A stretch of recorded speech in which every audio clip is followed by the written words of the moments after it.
C'est vrai que la question dont on parle ce soir, la question de la mort, comment vivre la mort, c'est pas une question que l'on aborde souvent. Et en particulier, moi j'ai plus parce qu'on peut traiter ça sous différents aspects, si vous voulez. On peut traiter ça sous l'aspect les étapes du deuil, par exemple, parce que c'est un aspect aussi intéressant. Moi j'ai plus traité la partie, en fait, le après la mort, hein, et comment quelle est la vision chrétienne, hein, à la fois de la mort et des morts, des personnes qui nous ont précédés. Et je passe à, on va peut-être pas tout lire, mais en tout cas travailler un peu là-dessus. Vous pourrez le retravailler de votre côté, puis le méditer. Un extrait du catéchisme pour adultes des évêques de France, avant qu'il y ait le catéchisme de l'Église catholique, donc fait par en partie par plusieurs évêques et puis promulgué par Jean-Paul II. Eh bien, les évêques de France avaient eu l'idée d'un catéchisme pour adultes, de façon à pouvoir expliquer la foi de ceux qui ne la connaissaient pas et qui voulaient s'approcher du Seigneur et qui voulaient découvrir, qu'est-ce que ça veut dire suivre le Christ. Et donc, quand j'aime bien utiliser ce livre-là, parce que, même s'il est assez ancien, parce qu'il est assez pastoral, c'est-à-dire que déjà il a été rédigé en français, et puis par des Français, donc des personnes aussi qui ont le souci que les mots soient, on sait bien en France, chaque mot compte, on dit un mot à la place de l'autre, tout de suite ça peut créer des émotions formidables. Et donc voilà, de travailler sur cette question de la mort, parce que d'une manière ou d'une autre, déjà nous serons confrontés à notre propre mort, mais aussi nous avons peut-être été confrontés, comme le disait Margot, à des morts dramatiques, hein, comme le cas de cette jeune fille, ou plus habituel le cas de grands-parents, hein, et de dire voilà qu'est-ce que dit notre foi chrétienne sur l'après la mort, hein, et le rôle d'une certaine manière de la mort, qui est non seulement qui fait partie de la vie, mais qui est le moment le plus important de notre vie. Et c'est important de dire que la mort se situe pour le chrétien, et les morts se situent pour le chrétien, c'est assez original même par rapport à d'autres religions. Je pense au judaïsme par exemple, pour qui les morts sont dans le séjour des morts, le shéol, hein, le shéol qu'on traduit parfois par les enfers, hein, donc le shéol, le séjour des morts. Alors que pour le chrétien, la personne qui n'est plus en vie, elle est encore partie, elle fait partie de la communauté. À tel point que ça vous est certainement arrivé d'aller dans des églises de campagne, et souvent pour rentrer dans l'église, on passe par le cimetière. Parce que quand parfois il n'y a pas des personnes enterrées dans l'église elle-même. Parce qu'au fond, il y a ce sentiment et cette certitude de dire que l'église, non seulement c'est l'église des vivants, de ceux que nous sommes, nous ici, mais aussi de ceux qui nous ont précédés. Et donc les personnes qui sont parties, qui nous ont quittés, sont encore présentes, sont encore membres de l'Église, hein, cette Église du ciel. Hein, et non seulement sont membres de l'Église, mais aussi agissent. Et de même on peut agir sur eux, de même eux peuvent agir sur nous. C'est-à-dire qu'il y a ce qu'on appelle la communion des saints. Alors, peut-être certains ne sont pas trop familiarisés avec ça, mais la communion des saints, c'est quand même quelque chose d'extraordinaire de dire que, au fond, il y a dans le Christ, dans la foi, dans la prière, je peux vraiment et en particulier au moment de l'Eucharistie, où on prie pour les défunts, eh bien, je peux avoir un contact spirituel, je peux prier et demander aussi la prière. On demande la prière des saints en général à chaque Eucharistie, mais aussi on confie les défunts. Hein, donc, certains mystiques, hein, je vois notre fondateur qui était un mystique, disait il y a l'épaisseur d'un papier à cigarette entre le ciel et la terre. C'est-à-dire que nous, on ne voit pas, hein, comme aussi l'enfant, la comparaison a souvent été faite, de l'enfant qui et dans le sein maternel, ne pense pas qu'il y a une autre vie possible. Hein. De même, la personne qui est dans le monde physique dans lequel nous habitons, ne pense pas ou ne voit pas le monde d'après. Hein. Et donc, nous croyons en la vie éternelle. Nous croyons que, et là on va le voir, on va le lire, mais c'est très important, cette foi en la vie éternelle, elle est source d'espérance. C'est-à-dire, elle est source non seulement d'amour, mais elle est source d'action. Ce que l'on vit ici retentit dans l'éternité. Vous voyez, c'est quand même extraordinaire. C'est-à-dire, ça donne à notre vie, et c'est pour ça que la mort n'est pas l'extérieur de la vie, c'est le moment le central, et la mort des autres aussi, parfois, est aussi centrale, comme on l'a vu avec ce témoignage. Eh bien, c'est un moment dans lequel, justement, on prend conscience de la densité de notre propre vie. Que ce que l'on vit ici retentit dans l'éternité. Retentit dans l'éternité, c'est-à-dire que les actes que l'on pose, et particulièrement les actes d'amour que l'on pose, eh bien, d'amour désintéressé, nous croyons que ces actes-là retentissent dans l'éternité.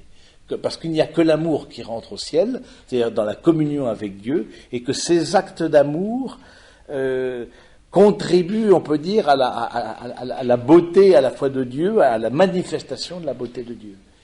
C'est très fort, parce que du coup, comment vous dire ça, c'est tout à fait une autre manière de voir déjà la mort en tant que telle, non pas comme l'ouverture sur le néant, mais l'ouverture sur une vie, et sur une vie avec d'autres. Il y a une communion après la mort, une communion avec Dieu, et en Dieu, il y a une communion avec aussi nous qui sommes ici-bas. Donc, je trouve ça... Et c'est vrai que la difficulté de perdre la notion de la vie éternelle fait que petit à petit, on perd la notion de l'espérance. Et on perd la notion du pourquoi vivre. Au fond, c'est assez progressif, mais... Et c'est assez violent, parce que du coup, si on n'a plus d'espérance, c'est la porte ouverte aussi à une certaine violence intérieure, je veux dire, parce qu'on a besoin de sens. Et d'un sens qui aille justement, parce que la mort reste quand même un échec. Ça reste quand même un échec. Parce qu'on ne se pense pas mort. Je ne sais pas vous, mais moi je ne me pense pas mort. Je ne me vois même pas mourir. C'est même pas quelque chose que j'envisage. Je me vois vivre pour toujours. Mais, alors on le sait bien que cette vie terrestre, elle aura une fin, mais on voit qu'on n'a pas été fait pour la mort, on a été fait pour la vie. Et quand Jésus nous dit « Je veux que vous ayez la vie et la vie en abondance », ça veut dire ça, c'est qu'on a été fait pour la vie. Et que la mort reste quand même l'échec au niveau humain. Et comme chrétiens, nous avons un regard tout à fait d'espérance. Non pas parce qu'on veut positiver psychologiquement, mais justement en contemplant le Christ dans sa passion, la semaine prochaine c'est la semaine sainte, le Christ dans sa passion a vaincu la mort. C'est ça être chrétien, c'est je crois que l'amour de Jésus qui va jusqu'au bout est plus fort que le péché et que la mort. C'est ça, c'est le cœur, ce qu'on appelle le kérygme. Le kérygme, c'est Jésus mort et ressuscité. Mort et ressuscité. Jésus, Fils de Dieu, mort et ressuscité. C'est-à-dire vraiment, c'est le cœur de notre foi. Et du coup, la mort n'a pas le dernier mot. Ça, c'est vraiment capital. La mort n'a pas le dernier mot. Nous croyons que c'est l'amour qui a le dernier mot. Et que dans notre vie, l'amour aura le dernier mot. Et l'amour de Dieu et l'amour de l'autre aura le dernier mot. Et il n'y aura même que l'amour qui rentrera au ciel. Rien d'autre. C'est l'apôtre Saint Paul, vous vous rappelez ce passage, la foi, l'espérance, la charité, je vous dis, la plus grande, c'est la charité. Donc, c'est celle qui demeure, parce que c'est l'être de Dieu que d'être amour et communion de personnes. Alors, ce que je vous propose tout simplement, c'est qu'on prenne un petit temps déjà pour le topo, et puis si vous avez des questions, sachant que je ne reviens pas de l'au-delà, donc ce sera forcément... c'est pas que je viens témoigner tel Lazare. Justement, on a vu Lazare, l'ami Lazare. Lazare, c'est une réanimation, parce que Lazare est mort, sinon ça se saurait. Mais bon, Lazare a vécu quelque chose, comme certaines personnes peut-être, de l'après la mort et donc c'est intéressant de dire voilà. Mais Jésus lui-même dit, même si quelqu'un revenait d'entre les morts, il ne le croirait pas. Il ne le croirait pas. Alors, la révélation, je vous propose de lire et puis de méditer tout simplement à partir de ce texte, comme ça vous fait un petit support. La révélation comporte, en lien avec l'annonce du Christ ressuscité, la promesse de la résurrection de la chair et de la vie éternelle. Que dit-elle donc du sort de ceux et celles qui ne sont plus de ce monde et demeurent dans l'attente de l'achèvement ultime du règne de Dieu? L'Ancien Testament, du reste, met en garde contre les pratiques d'interroger les morts. Il affirme toutefois que les morts ne sont pas anéantis, ils subsistent de quelque manière mystérieusement auprès de Dieu. La première chose de dire, nous avons en Christ ces promesses de la vie éternelle, j'en ai dit quelques mots, mais aussi les promesses de la résurrection de la chair. Là aussi, la résurrection de la chair, on n'a qu'un seul exemple qui nous a été transmis par les évangiles et puis les différents témoins depuis les apôtres jusqu'à maintenant, c'est l'exemple du Christ, qui, dans sa résurrection, a eu ce corps glorieux, ce qu'on appelle le corps glorieux. C'est-à-dire le corps... Alors, pourquoi la résurrection de la chair? Parce qu'on pourrait se dire, mais est-ce qu'il ne suffit pas, au fond, d'être avec Dieu, que mon âme soit avec Dieu, et que ce soit... voilà. Bon, c'est très bien comme ça. Et moi, je trouve ça lumineux, là. La résurrection de la chair, ça fait partie de notre credo. Quand on dit le credo lors de l'Eucharistie, ou lors de baptême, on dit, je crois en la résurrection de la chair, parce que nous croyons aussi que si l'on pense une plénitude d'amour et de joie, notre corps aussi y est associé. Et c'est toute la dimension aussi chrétienne du corps. C'est que le corps, quelque part, est associé à la gloire de Dieu, et c'est pour ça que saint Paul dira, ne savez-vous pas que vos corps sont les temples du Saint-Esprit? Donc d'avoir ce respect par rapport à son propre corps et au corps de l'autre, parce que je sais aussi qu'il est, jusque dans mon corps, je suis appelé à vivre de la vie éternelle et à rayonner de cet amour du Seigneur au dernier jour. Donc ce témoignage sur la vie éternelle vient au fond de l'expérience du témoignage de Jésus, qui est revenu d'entre les morts aussi avec son propre corps. Maintenant, il y a un deuxième point sur lequel aussi j'aimerais méditer avec vous, c'est l'Ancien Testament met en garde contre les pratiques d'interroger les morts. C'est-à-dire, grosso modo, toutes les formes de spiritisme. Vous voyez, la question du spiritisme, la nécromancie, le faire parler les esprits, toutes les formes de pratiques qui, d'une manière ou d'une autre, veut avoir contact avec un esprit de l'au-delà, veut avoir contact avec l'au-delà. Alors pourquoi est-ce que, quelque part, pourquoi est-ce que c'est... oui, on met en garde contre ces pratiques-là. De faire tourner les tables, de déplacer le verre, etc., etc. Alors on peut sourire, on dit qu'est-ce que c'est ces trucs-là, jusqu'au moment où certains ont cette expérience de spiritisme et voient qu'il y a des choses particulières qui se passent. Premièrement, on ne sait jamais quel contact on a avec avec quel esprit on a un contact. Et donc la question du spiritisme, c'est que on veut avoir prise sur l'au-delà, en dehors de la foi. Oui, on veut quelque part avoir une mainmise et un contact, ou alors ce qu'on appelle l'écriture automatique aussi, ça c'est différentes pratiques. On veut avoir un contact avec un défunt, mais en dehors du Christ, et par ses propres forces, par des techniques, etc. Et c'est là où on voit qu'il y a une limite, parce que vraiment on ne sait pas à qui, entre guillemets, on a affaire, parce que moi je crois qu'il y a des choses qui se passent lors de séances de spiritisme, de voyance, de toutes ces choses-là, vous voyez, de sciences occultes. Moi j'y crois, oui, je ne l'ai jamais pratiqué, mais j'y crois. Certains m'ont dit avoir pratiqué, et puis... avoir perdu le sommeil, par exemple, parce que justement ils ne savaient pas du tout avec qui ils étaient, ou alors des choses qui étaient dites. Donc il faut quelque part y renoncer, c'est-à-dire de dire intérieurement, je veux que ce contact avec les défunts, ce soit un contact dans la foi. Ce ne soit pas un contact, même si je suis désespéré par la mort de telle personne, ou je veux savoir le sort de telle personne ou de telle autre. C'est dans la foi et dans la confiance dans la miséricorde de Dieu que j'accepte d'avoir ce contact avec les personnes qui nous ont précédés. La prière pour les morts, présente déjà dans le judaïsme, recommandée et pratiquée ensuite par l'Église, atteste qu'ils ont une certaine forme d'existence. Le Nouveau Testament a repris la symbolique juive d'un lieu où les morts attendent, mais il affirme que la mort permet une relation nouvelle avec le Christ. Ainsi, l'union de ceux qui sont encore en chemin avec leurs frères, qui se sont endormis dans la paix du Christ, n'est nullement interrompue. C'est intéressant, on parle d'endormis pour les morts. On dit, et vous avez peut-être déjà pour Lazare, non, il n'est pas mort, il dort.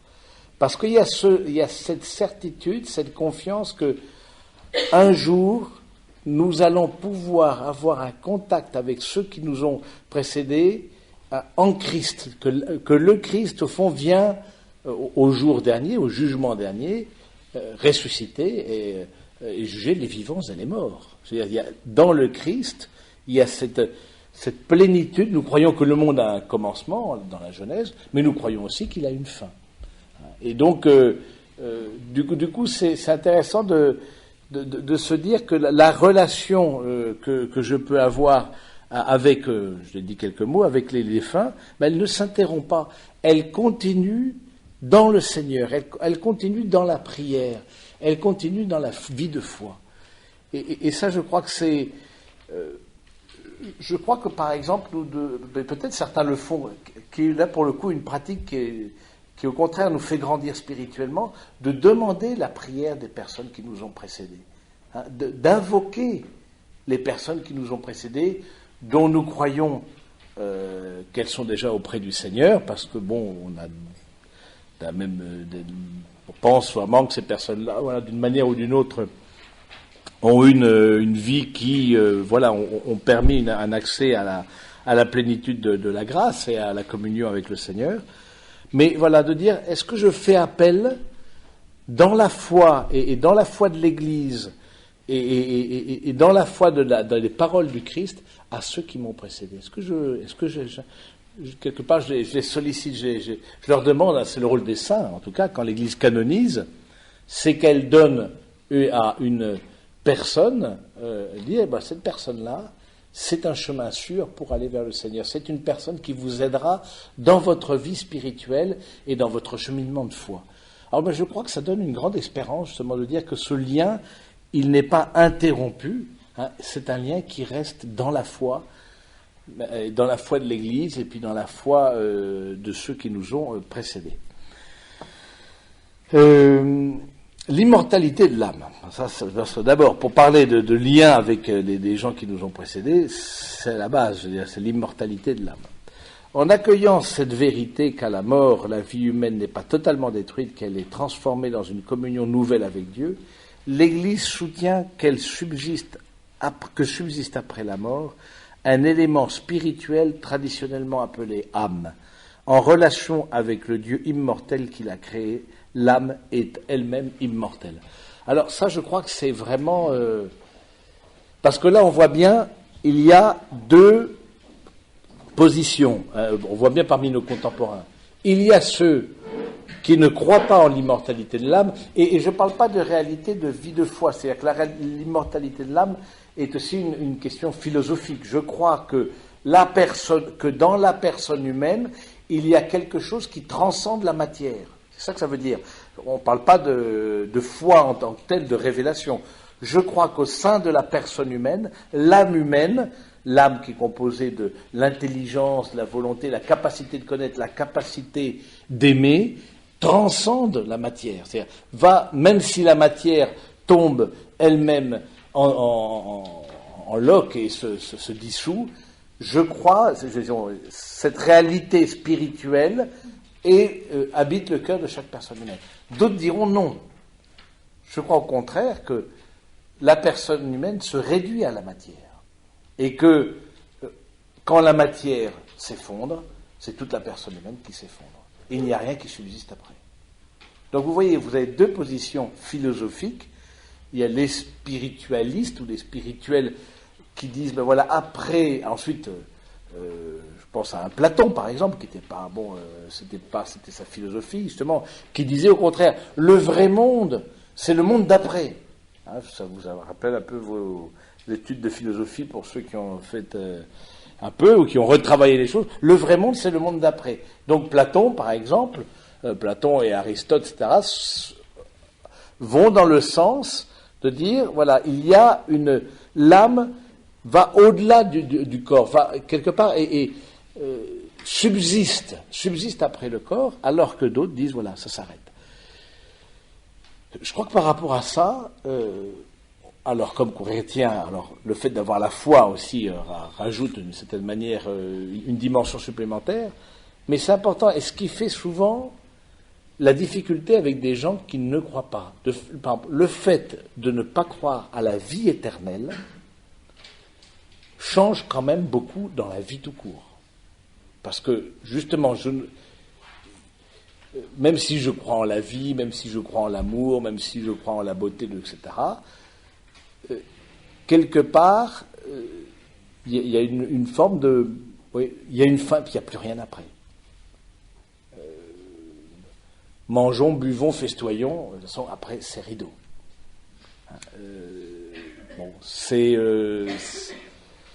Alors, on peut faire du bien, bien sûr, que des personnes, ce qu'on appelle matérialistes dans ce sens-là, matérialistes, c'est-à-dire qui croient que la personne humaine est simplement un composé de matière, un amas de cellules,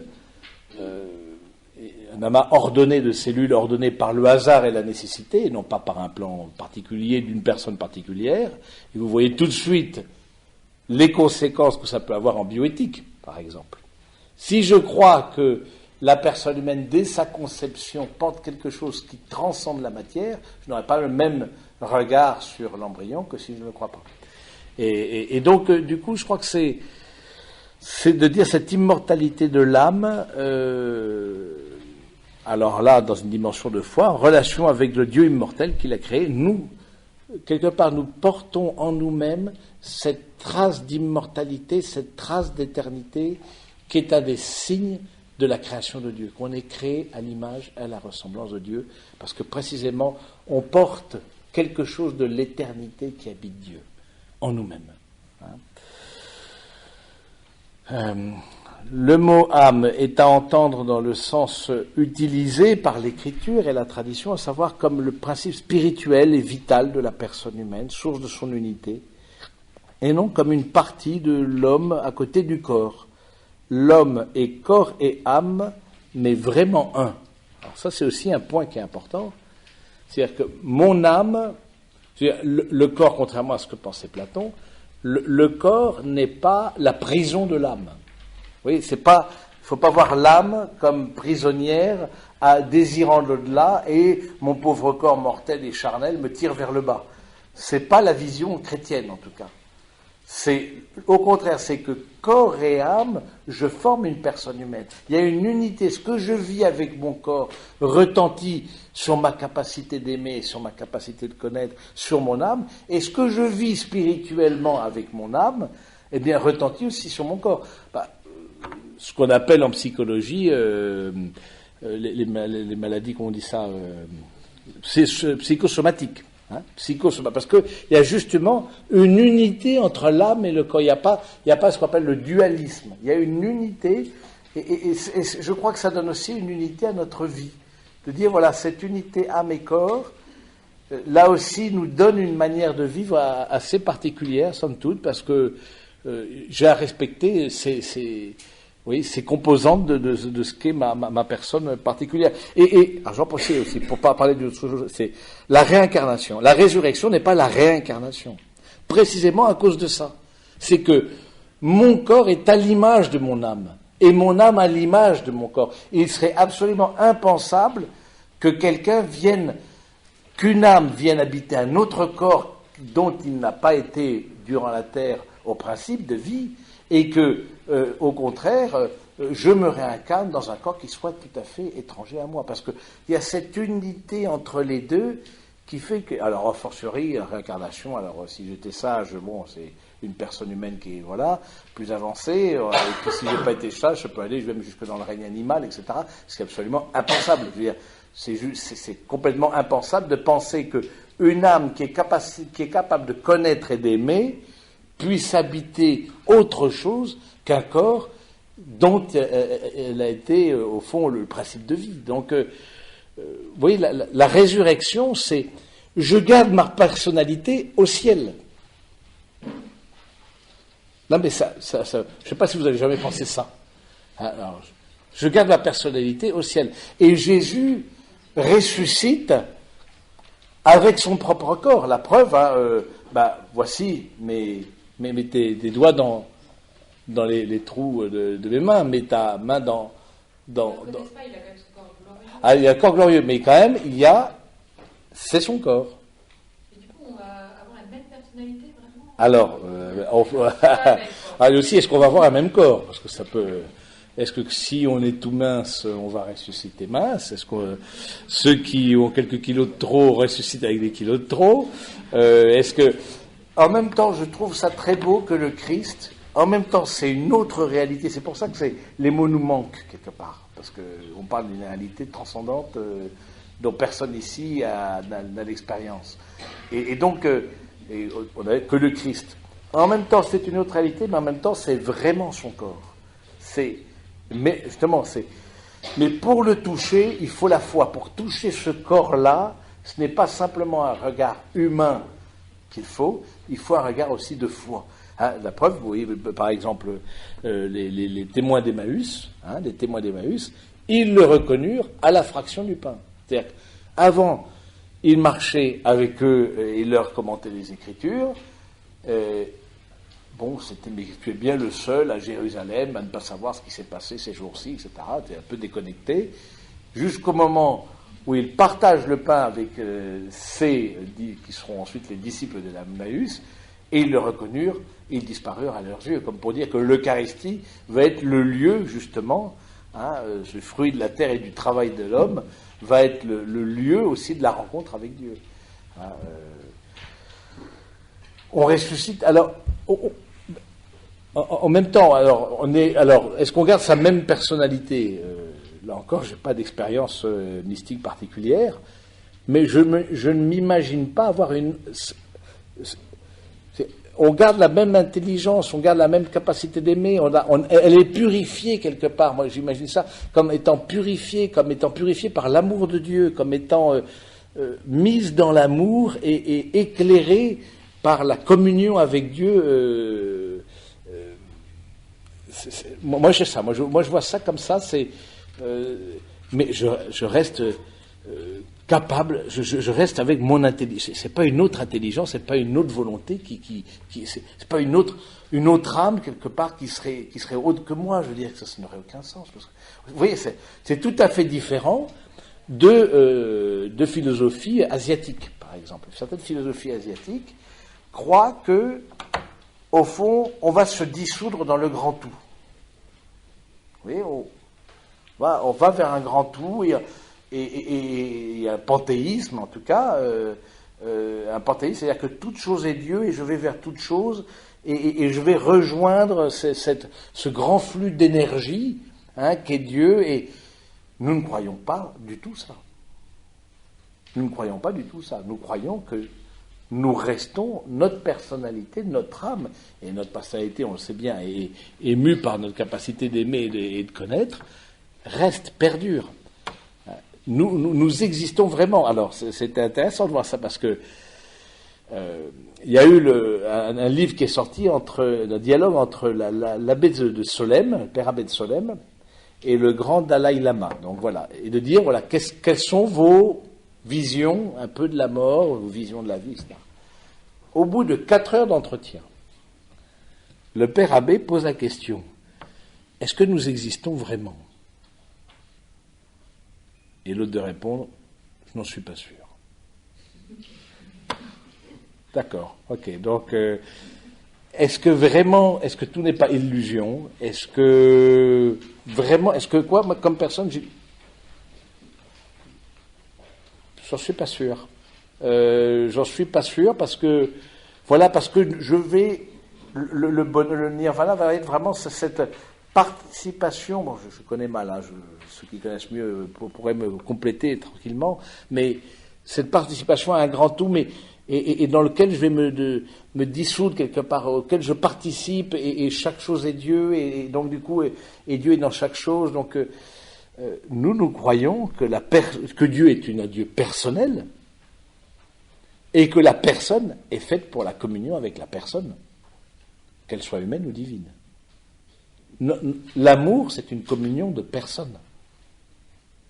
Et il n'y a pas de communion avec un animal, même si nous avons au priori un chat tout à fait sympathique ou qui fait l'objet d'attention d'un certain frère. Mais bon, mais il n'y a pas de communion avec, par exemple, les animaux.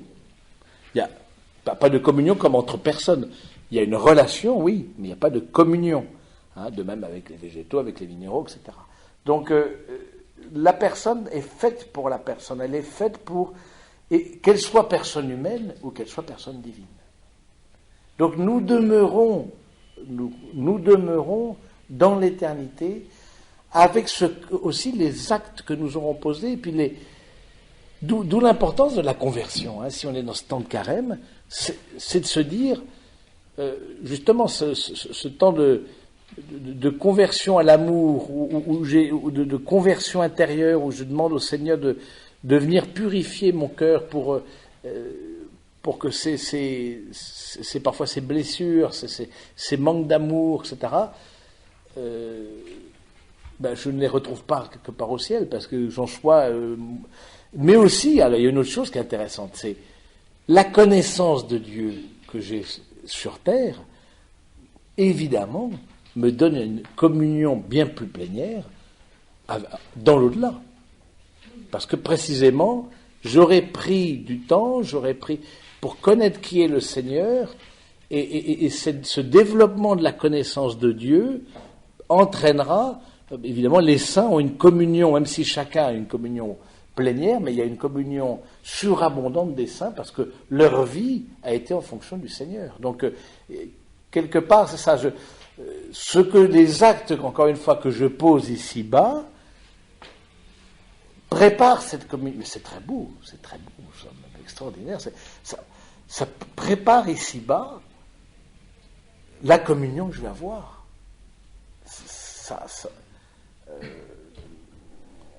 Travailler sur la parole de Dieu, le temps de prière, le choix d'une... Tout sera mis, encore une fois les mots nous manquent, mais tout sera mis sous le regard de Dieu et dans l'amour de Dieu. Et donc ça, je crois que on en a peu idée, parce que voilà, on n'est pas allé dans l'au-delà, mais en tout cas, cette immortalité de l'âme, je trouve, nous aide beaucoup, en tout cas, ça donne une espérance. C'est pas terminé, c'est pas rideau.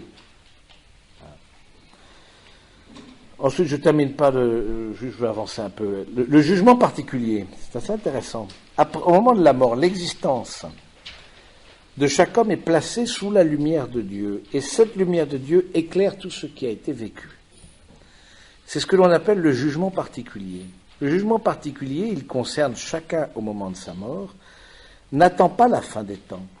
Il détermine la situation, entre guillemets, intermédiaire dans laquelle se trouvent les défunts avant le jugement général, où la vérité sera faite sur la vie et l'histoire de l'humanité entière et la résurrection des morts. Chacun est mis par Dieu en face de sa vérité. Le jugement sauveur pour ceux qui auront accueilli les paroles du Christ, pour ceux qui auront fait le bien, le jugement de condamnation pour ceux qui auront fait le mal. Il n'y a rien d'arbitraire et consacre la valeur de toute vie. Alors vous voyez, là aussi, parfois c'est difficile de parler de jugement. On est un peu on veut bien un Jésus un peu bisounours et puis tout gentil, et que le mot jugement, avec le mot jugement, parfois... mais c'est ce qui fonde la dignité aussi de notre vie. C'est qu'on est capable de poser des actes, et que ces actes sont capables d'aller dans le sens du bien ou dans le sens du mal. On est capable d'un choix, tout simplement. Et je crois que c'est beau que au fond, après la mort, on sera mis sous le regard de Dieu, et on accueillera dans la miséricorde, alors soit on accueillera la miséricorde, il y aura une vérité sur notre vie, et que c'est l'amour de Dieu qui fera la vérité sur notre vie, et soit on accueillera la miséricorde de Dieu, parce que du coup on verra aussi tant les actes d'amour que les actes de non-amour, soit on accueille la vérité de Dieu et dans l'humilité et la miséricorde, et c'est le chemin vers le salut, soit quelque part il y a une forme de crispation, il y a une forme de rejet, et de rejet de Dieu, encore une fois, de rejet de Dieu volontaire et conscient. C'est-à-dire vraiment on connaît qui est Dieu, on sait qui est Dieu, mais je le rejette de façon volontaire et consciente. Il faut quand même, il en faut beaucoup pour ça. Donc, je crois que c'est important de dire que cette dimension les actes, en ce sens-là, les actes que j'aurais posés m'aident aussi dans cet accueil. Si j'ai accueilli le Seigneur, ou en tout cas je me suis efforcé de l'accueillir, et que malgré, chacun est au niveau spirituel là où il en est, mais en tout cas j'ai pas eu une opposition frontale avec lui, etc. Sachant qui il est, c'est vrai que ce sera quand même beaucoup plus facile de l'accueillir aussi lorsque viendra le jugement pour nous, lorsqu'on aura à répondre de notre vie. Et le fait d'avoir à répondre de notre vie, eh bien, c'est un acte d'amour, de dire que votre vie, ben, vous en êtes responsable. Et que le Seigneur ne fait que, vous remettre sous sa lumière d'amour, pour que vous soyez accueillis humblement. Et justement, c'est pour ça, entre autres, qu'on prie pour le moment, qu'on dit, prie pour nous maintenant et au moment de notre mort, qu'on s'adresse à la Vierge Marie. C'est justement pour ça, c'est parce que le moment de la mort est un moment crucial. Et c'est important de se préparer à la mort. Et de demander aussi, parce qu'on prépare ce moment la mort est une rencontre pour le chrétien. La mort n'est pas d'abord une coupure, c'est d'abord une rencontre. C'est d'abord un face-à-face. C'est pas le saut dans le vide. Vous comprenez? Donc, c'est vraiment important. Hein. Et donc, en fonction, mais là vous vous rappelez du texte de Matthieu 25, ce que vous avez fait au plus petit d'entre mes frères, c'est à moi que vous l'avez fait. Ah ben, Seigneur, donc, vous vous rappelez un peu le passage de cette parabole où justement un roi appelle un peu ses serviteurs et aux uns il les met donc à droite et les autres il les met à gauche. Et bien ils disent voilà, à ceux qui ont accueilli, il y a une séparation, ceux qui ont accueilli la parole de Dieu, et alors ils demandent mais comment Seigneur nous t'avons servi? Eh bien j'étais nu, vous m'avez habillé. J'avais faim, vous m'avez donné à manger, j'avais soif, vous m'avez donné à boire, j'étais en prison, vous m'avez visité. Hein. Tout ce que vous avez fait au plus petit d'entre mes frères, c'est à moi que vous l'avez fait. Ça veut dire que le contact avec le plus pauvre va être un lieu de salut, va être un lieu de rencontre avec le Seigneur. Et ce contact avec le plus pauvre, pas forcément la personne marginale, nous on passe tous par des moments de pauvreté, hein, mais il y a quelque chose qui a à voir avec l'éternité dans la rencontre avec la personne la plus pauvre. Et donc, et ceux qui, au contraire, n'ont pas accueilli, qui sont restés enfermés sur eux-mêmes, parce que c'est ça, l'enfer, c'est d'abord cet enfermement sur soi-même, ce repli qui est en nous. C'est en nous, je pense que c'est une réalité, c'est en nous. Ce repli sur nous-mêmes qui fait que voilà, on ne voit même plus, hein, c'est le riche et le pauvre Lazare, cette autre parabole, hein, c'est le riche et le pauvre Lazare. Hein, voilà, il y a le riche qui est à sa porte, hein, Lazare, etc., qui aurait bien voulu manger les miettes qui tombaient du festin, et on ne l'a même pas vu, Hein, donc je crois que c'est là où c'est très fort, justement, cette vision chrétienne, de dire, de celui, quelque part, le contact avec Dieu, l'éternité va dépendre d'ici-bas. L'éternité va dépendre d'ici-bas. Et de mes actes d'ici-bas. Ce qui, moi, je trouve extraordinaire. Moi, je trouve ça donne une profondeur à notre vie, ça donne une amplitude, vraiment, qui est presque vertigineuse, parce qu'on se dit... et en même temps, cette certitude de la miséricorde de Dieu, tu vois, c'est cette certitude que le Seigneur, ben voilà, parce qu'aussi on aura eu recours à la miséricorde de Dieu, parce qu'aussi on aura fait confiance dans la miséricorde de Dieu, on la recevra. Hein, parce qu'aussi on aura pardonné, on aura accueilli le pardon, parce qu'on dit, mais tous ceux qui ne croient pas. La question, tous ceux qui ne croient pas. Alors, il ne s'agit pas, l'Église a très clairement dit, déjà, en s'appuyant sur la parole de saint Paul à Timothée, Dieu veut que tous les hommes soient sauvés. Le plan de Dieu sur, s'il y a une prédestination, c'est d'avoir une vie avec Dieu pour toujours. Maintenant, ceux qui n'ont pas la lumière de la foi ont toujours la lumière de leur conscience. Et ça, la lumière de la conscience, c'est une lumière qui habite toute personne humaine. Quelle que soit sa religion, quelle que soit sa nationalité, son milieu social, il y a la lumière de la conscience. Et donc on voit que la personne sera sauvée dans le Christ, mais parce qu'elle aura été fidèle à cette lumière intérieure, qu'elle aura, ce face à face avec le Seigneur qui sera aussi possible. Mais en revanche, si j'ai été contre une lumière intérieure, volontairement, alors que j'avais identifié comme une lumière intérieure qui m'était donnée, et je vais contre ça, évidemment, ça a des conséquences. Alors, soit ensuite j'en demande pardon, soit... vous voyez, c'est... Nos vies, nos actes portent des conséquences, non seulement pour nous-mêmes, mais aussi pour d'autres. Hein, donc je crois qu'il faut vraiment demander au Seigneur cette grâce particulière. Quoi. Donc... Ensuite, j'aimerais bien qu'on parle de la question du purgatoire, et puis ensuite le ciel et l'enfer, mais non, c'est du boulot. Ça va jusqu'à présent, parce que c'est... La conscience vient de Dieu? Oui, c'est la lumière de Dieu dans chaque personne humaine. Même chez les autres, par exemple. Toute personne humaine. Des questions, parce que je sais que ce n'est pas des thèmes faciles, et ce n'est pas des thèmes dont vous avez entendu parler, peut-être, parce qu'on ne prêche plus là-dessus. Oui. Justement, par rapport à la mort, quand on est brûlé, quand on a les membres découpés, parfois dans un charnier, oui. quel est le corps qui ressuscite dans ce cas? Ah oui, ça c'est pas un problème, ça. Donc, Dieu qui... il y a la question de la crémation aussi, la question de la crémation, par exemple. Hein, la crémation, alors... c'est Dieu qui nous a créé de rien.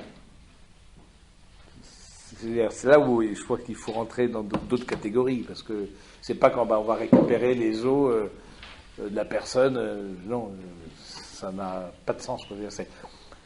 Il crée de rien. La création ex nihilo, c'est-à-dire de rien. Il crée tout de rien. C'est une des caractéristiques de Dieu. Donc ce qui va subsister, c'est notre âme. Alors, il ne faut pas se dire, comment est-ce qu'il va faire pour récupérer le tibia, le péroné, le machin. Parce que le corps est indissociable de l'âme. Oui. Quel est le corps? De quel corps on parle à ce moment-là? Alors, je parle de notre corps, c'est-à-dire que notre corps, la mort vient, ce qu'on appelle, notre corps est un avec notre âme. Il y a une unité corps et âme. La mort établit ce qu'on appelle un état de violence, c'est-à-dire que le fait d'être séparé de notre corps, c'est violent pour notre âme. Et le fait d'être séparé pour notre âme de notre corps, c'est violent, et pour le corps de l'âme, c'est aussi violent.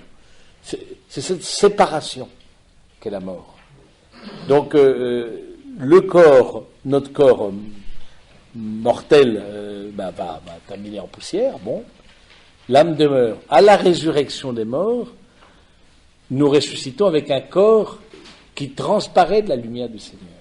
Ce qu'on appelle le corps glorieux. Mais là encore, une fois, j'ai pas beaucoup, j'ai qu'un seul exemple, c'est Jésus. Et oui.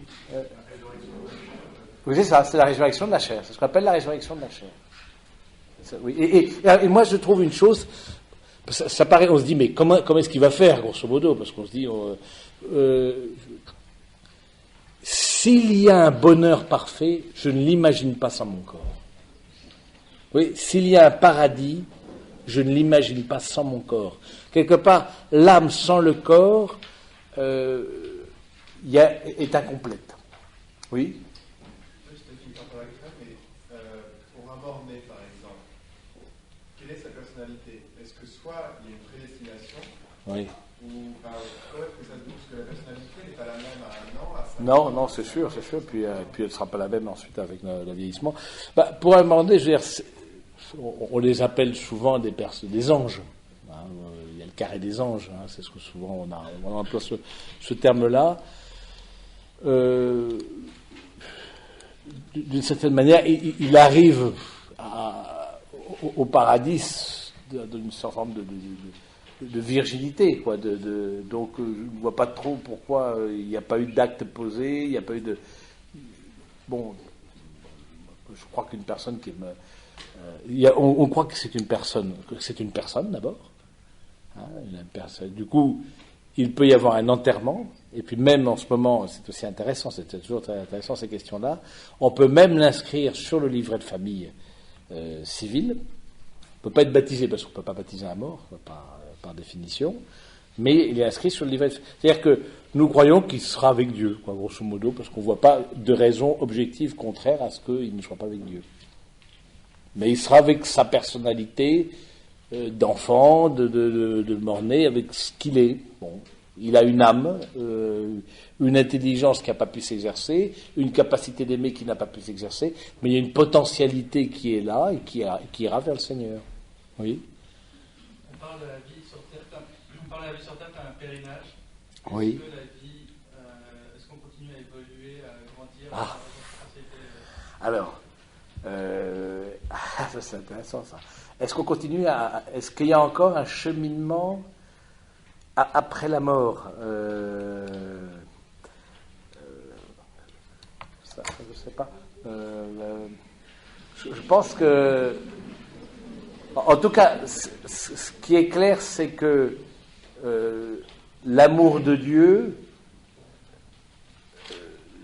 nous rendra, bon, il y aura une plénitude, parce que c'est la définition du paradis, une plénitude dans l'amour de Dieu, où la contemplation, la communion, la contemplation avec notre intelligence et l'amour avec notre volonté de Dieu nous rendra une... Mais je crois aussi qu'il peut y avoir une forme de progrès. Quand Sainte Thérèse de l'Enfant Jésus dit par exemple, je passerai mon ciel, vous connaissez la phrase, je passerai mon ciel à faire du bien sur la terre. D'une certaine manière, elle dit une progression. Elle dit qu'il y a une activité. Les morts ne sont pas, les âmes ne sont pas inactives. Mais en Dieu, alors... ouais, oui. Je pense quand même qu'on ne peut pas parler vraiment de cheminement à partir du moment où on rejoint Dieu qui est hors du temps humain, en fait. Oui. C'est-à-dire que l'humain vit dans une espèce de cycle de transformation, et le fait de sortir de la vie humaine, c'est justement, quelque part, rejoindre un temps qui est à la fois l'hier, le présent et le lendemain. Donc, oui, pas... Oui, de temporalité. De ce point de vue-là, oui, mais on peut dire dans la capacité d'accueillir Dieu. Alors, c'est vrai qu'il n'y a pas d'avant et d'après, donc là aussi, cette notion du temps, parce que l'avant et l'après demandent la matière, tout simplement. Et quand il n'y a plus de matière, il n'y a plus d'avant et d'après. Mais en même temps, bon, là, c'est l'opinion personnelle. Alors, encore une fois, c'est pas de cheminement comme nous, merci pour l'intervention, comme nous on l'imagine, mais quand même une croissance dans cette capacité. On va d'émerveillement en émerveillement, vous voyez, c'est de plénitude en plénitude. C'est pas... c'était une béatitude dynamique. C'est pas une béatitude statique. Voilà, ce qui me gêne un petit peu dans cette oui. notion de progression après la mort, c'est que, étant donné qu'il y a une relation avec Dieu, ça sous-entendrait aussi que Dieu lui-même, quelque part, peut évoluer. Non, de ma compréhension. Oui, Dieu ne peut pas évoluer, ça n'aura pas de sens. Oui. Il me semble que si on parle de jugement dernier, c'est qu'il y a une date de jugement. Le dernier, mais là on parle du jugement, au jugement dernier, ça sera dernier. Donc, autant qu'on est mort, qu'on n'est pas encore jugé ou sauvé, et ben, à ce moment-là, on peut considérer qu'on est encore dans le temps, dans une temporalité, même si. On ne peut pas dire une temporalité, parce que Dieu n'est pas dans une temporalité, mais. On est encore dans le temps qui est encore un Bon, oui, là, je crois que là-dessus, un peu, oui. Le fait qu'il y ait un purgatoire, Oui. finalement, il y a une évolution de l'âme entre le moment où elle est au Oui. purgatoire et au ciel, Oui. c'est déjà un élément quelconque. Oui. Et on parle de deux jugements, si je me souviens Oui. bien, le jugement particulier de l'âme et ensuite le jugement dernier. Oui, voilà, c'est ce qui est marqué ici. En tout cas, c'est tout à fait clair. Le fait, par exemple, c'est intéressant, il y a une évolution. Le purgatoire. Qu'est-ce que c'est que le purgatoire? Vous le lirez tout à l'heure, mais c'est quoi le purgatoire? C'est un état de l'âme, c'est des états de l'âme. Un état de l'âme, merci, ça me donne une bouée de sauvetage. C'est un état de l'âme où la sortie du purgatoire, c'est la communion plénière avec Dieu. Mais l'âme a besoin de se purifier intérieurement, de purifier sa capacité d'aimer. Et qu'est-ce qui va purifier l'âme de sa capacité d'aimer? C'est déjà le désir de Dieu, je veux dire, le désir de le voir face à face. Donc il n'y a pas une plénitude, comme pour les saints et ceux qui sont dans le paradis, une plénitude de communion, mais il y a déjà un début de communion, et c'est cet amour de Dieu qui va purifier l'âme. Au fond, il n'y a que l'amour qui purifie, même ici-bas. Donc, et dans ce sens-là, c'est vrai qu'il y a un état de l'âme qui évolue entre le purgatoire et le paradis, justement, parce qu'il n'y a que l'amour qui rentre au ciel. Il n'y a que l'amour qui rentre au ciel. Il n'y a rien d'autre. Donc on va tous au purgatoire. Ça, je ne sais pas si c'est une confession personnelle, mais disons, en tout cas, oui. En tout cas, oui. Allez, les martyrs, ceux qui ont montré un amour désintéressé jusqu'au don de leur propre vie pour le Christ, on estime, en tout cas à juste titre, qu'il y a, vu la qualité d'amour qu'ils ont manifesté à ce moment-là, c'est directement le face-à-face. Mais pour l'immense majorité, il y aura un temps de purification. Alors ce temps de purification, soit il se passe sur terre par la conversion, la conversion intérieure, justement, c'est le temps de carême, c'est intéressant. Le temps de carême, c'est vraiment ça, c'est je veux travailler sur moi-même avec la grâce de Dieu pour arriver à une capacité d'aimer de plus en plus désintéressée. C'est le combat spirituel que chacun d'entre nous... Maintenant, c'est pour ça, entre autres, qu'on demande d'être libéré d'une mort soudaine. Parce que justement, dans l'idée de la mort soudaine, on n'a pas le temps de se préparer. Et le fait de la préparation, on reçoit la miséricorde du Seigneur, on demande au Seigneur sa grâce, nous aide justement à quelque part à anticiper cette purification. Donc oui. Mais pourquoi on parle de temps de purgatoire? Parce que, encore une fois, le temps n'existe pas. C'est un état de l'âme. C'est là où je crois que les mots nous manquent. C'est un état. De même, l'enfer n'est pas un lieu. Il ne s'agit pas de lieu. De même, le paradis n'est pas un lieu. C'est un état, oui. Pardonnez-moi, parce que j'ai une connaissance historique pas précise. Oui. Je pensais que le purgatoire avait été institué au 3e, 4e siècle, parce que justement, en fait, les chrétiens étaient paniqués à l'idée que chacun de leurs actes pouvait les conduire en enfer. Oui. En fait, progressivement, je crois qu'il y a eu une prise de contact. On peut lire ce qui est dit là sur le purgatoire. Vous voulez qu'on lise? On peut lire cette partie-là, parce que c'est aussi il est probable qu'on se donne rendez-vous au purgatoire pour parvenir à à cette contemplation de Dieu. Une étape de purification appelée purgatoire peut être nécessaire. Il ne s'agit ni d'un lieu ni d'un temps, on peut parler plutôt d'un état. En tout cas, le purgatoire est bien une peine n'est pas à concevoir comme une punition par laquelle Dieu se vengerait en quelque sorte de nos infidélités.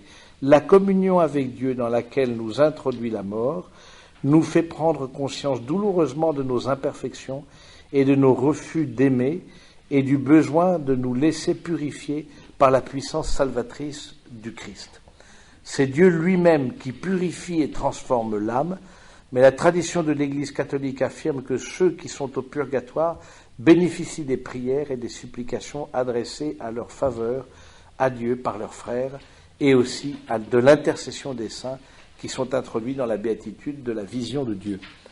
Donc c'est intéressant de voir ça, de dire que c'est un temps. Alors, je crois qu'il y a une prise de conscience progressive de cet état de l'âme, de dire voilà, de passer parce qu'on a besoin de cette purification intérieure, de cette purification qu'apporte l'amour, de passer du tout au rien et de dire la grandeur de Dieu, c'est vrai ce que tu dis, la grandeur de Dieu et puis ce que nous sommes avec nos misères, nos fragilités, etc. Du coup est né dans l'Église et dans la foi de l'Église progressivement cette notion de dire il y a un état intermédiaire, il y a un état de purification, il y a un état où c'est l'amour qui vient me libérer, ce qui est quand même très rassurant aussi, parce que s'il fallait une pureté d'amour totale pour rentrer dans la communion plénière avec Dieu, et on connaît nos fragilités, c'est un côté un peu désespérant. Quelque part, le purgatoire est aussi une miséricorde. C'est aussi une miséricorde. Vous avez d'autres questions? J'ai vu les bras qui se levaient. Oui. Je voulais juste savoir, pour Élie et Marie, en fait, comment ça se passe là? Parce qu'eux, ils sont un peu envolés comme un pigeon de Luxembourg. La Vierge Marie, c'est ça? Élie Marie, oui, d'accord. Ah oui, d'accord. Ça, c'est les cas. C'est pas le cas de tout le monde. Hein. Donc la Vierge Marie, c'est intéressant. La Vierge Marie, justement, comme personne humaine, c'est une personne humaine, la Vierge Marie. Elle n'est pas personne divine, elle est personne humaine, de notre race, de notre sang. La Vierge Marie est celle qui nous précède, qui a ressuscité, il y a deux exemples avec de résurrection de la chair, le Christ et la Vierge Marie. Elle nous précède dans le royaume et nous indique le chemin. C'est pour ça que c'est beau d'avoir cette communion avec la Vierge Marie, cette prière de la Vierge Marie, nous aide justement à prendre conscience progressivement de ce cheminement. Alors, là encore une fois, ils sont Élie qui est parti dans un char de feu, roue de feu vers le Seigneur, et puis à tel point que quand le Christ est venu, on disait mais est-ce que c'est Élie qui doit venir? Et puis la Vierge Marie, dans son Assomption, a été auprès du Seigneur, comme dans l'état où nous serons au jugement dernier, avec son corps et son âme. Nous sommes donc invités à la contempler justement parce que elle est celle qui nous montre ce vers quoi, ce signe d'espérance que Dieu veut avoir le dernier mot dans notre vie, que l'amour de Dieu aura le dernier mot. Donc c'est en ce sens-là que la Vierge Marie est un soutien. J'ai conscience que ce n'est pas une question facile, des questions simples, donc vous n'avez peut-être pas beaucoup l'habitude d'entendre, et sur lesquelles on ne prêche pas non plus beaucoup, malheureusement, alors que c'est une question qui nous concerne tous. On est chacun, personnellement. Donc je crois que c'est important de dire dans ce temps de carême, cette semaine sainte, on va contempler la mort de Jésus et sa résurrection à Pâques, de prendre conscience aussi, c'est quelque part notre propre mort et notre résurrection qu'on contemple.